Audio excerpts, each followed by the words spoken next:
AKAPADers, the AKAPAD Army has spoken. X-Men 1997, Disney Plus, the animated cartoon that nobody wants to see, and here's why.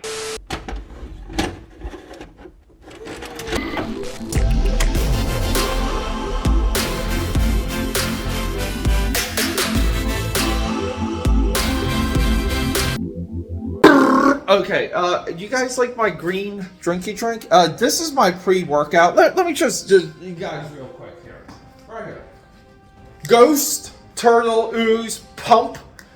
This is it's not pre-workout. I usually drink it as interim workout, but we're doing a video before I'm going to work out on this beautiful Monday, beautiful Monday morning. We're in Philadelphia, PA. Welcome back to the channel. Peter A. DeLuca here, aka Pad, sometimes aka Pad 69, and say it with me, known throughout Philadelphia, PA, and the multiverse as the eclectic one. And just speaking of my eclectic-ness, my latest video, Fast X, creating comics, maintaining a comic book universe, the connection there. That's eclectic. Nobody wants to watch it. But you know what, guys? The eclectic one needs to express his eclecticness. X-Men 97. Put this baby up right here. Alright. I posted this on the Twitter maybe a day or two ago. And I think so many of you, so many of my AKAPADers, you guys chimed in. And I was not expecting the reaction that this got. So let's just sum it up. We have a generation of X-Men creators. Their connection to the X-Men, and this is the corruption here. Their connection to the X-Men is the cartoon, is the 90s cartoon. Now, back in the day, the Spider-Man cartoon was 100 times better than the X-Men cartoon. When it goes episode to episode, storylines, story arcs, just how good the meat of it was. I'm sorry, AKAPADers. The X-Men was a good second, but that doesn't mean it's this idol.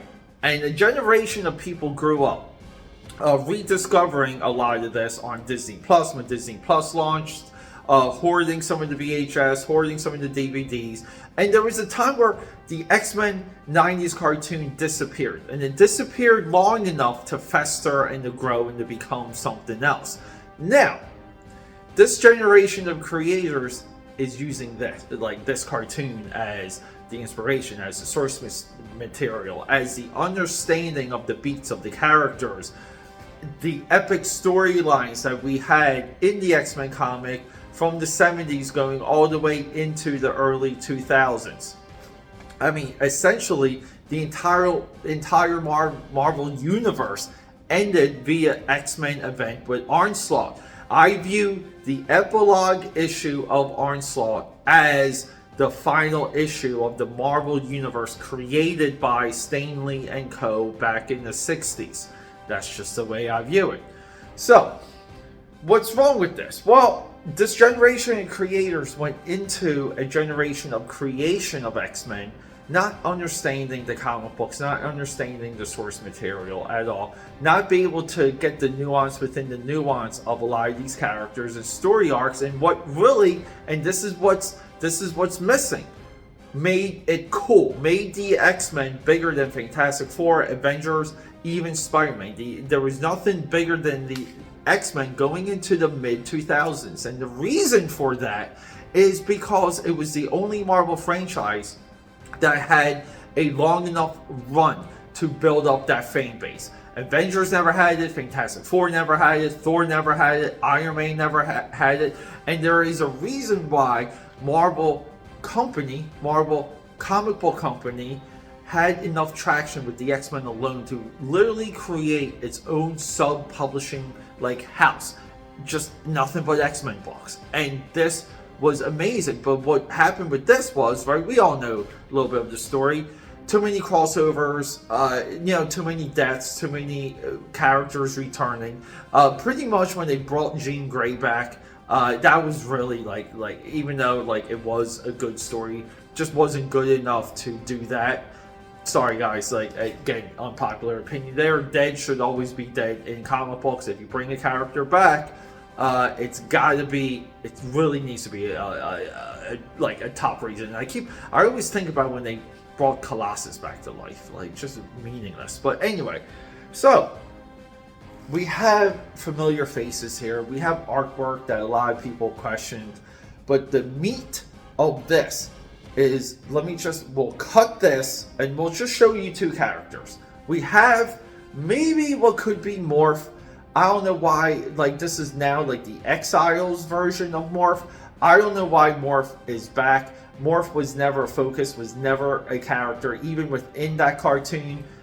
And then we have potentially what people are saying is Sunspot, and we can just tell by the appearance of Sunspot, it's really the jacket, and they're losing the entire potential. You know, like, there's a chunk of the audience like me that will give this a chance, but there's another chunk that will not watch it from the jacket, and we all know kind of what that jacket leans towards, what checkbox that jacket checkbox is.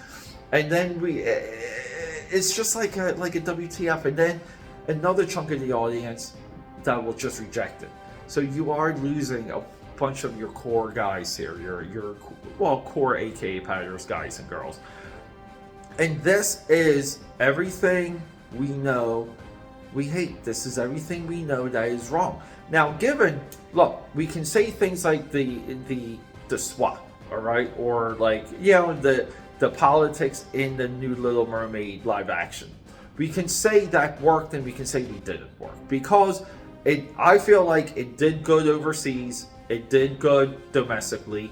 I feel like, based on what people wanted that to do, it overperformed. Now, some of the overseas conversation, people are saying it's disappointment, but that movie, with Guardians of the Galaxy Volume 3, you know, they're marching probably towards 800 million, not quite a billion, but good enough. Now, what we need to happen with this, we can't have this be good enough. We need people canceling Disney Plus in mass. Is that going to happen? Will the vocal part, like, you know, like, I don't want to call it a boycott, but can we be vocal enough to send a message for this and for this reason? Because this is a corruption of even everything that we're told is great about the 90s cartoon series, which is adapting everything great about the comic, and now adapting it with you know, different results. We gotta be honest about that. Not every single one of those X-Men cartoons slapped. Like, hardly any of them slapped. Okay, they had good moments. They did, you know, animated Cable, animated Omega Red. We got to see Apocalypse. Those are the things we like. But there's really nothing that we're hearing from X-Men 97 that we want, that we like, that gets us hyped up, that makes us think it's cool. And then on top of it, we're getting just, you know, we're just getting things we really don't want, that we don't really feel fits. And, you know, we're going to spend our time, more important than money, we're going to spend our time on other things. AKAPADers, let me know. Has the X-Men 1997 been derailed by a jacket? I love you guys.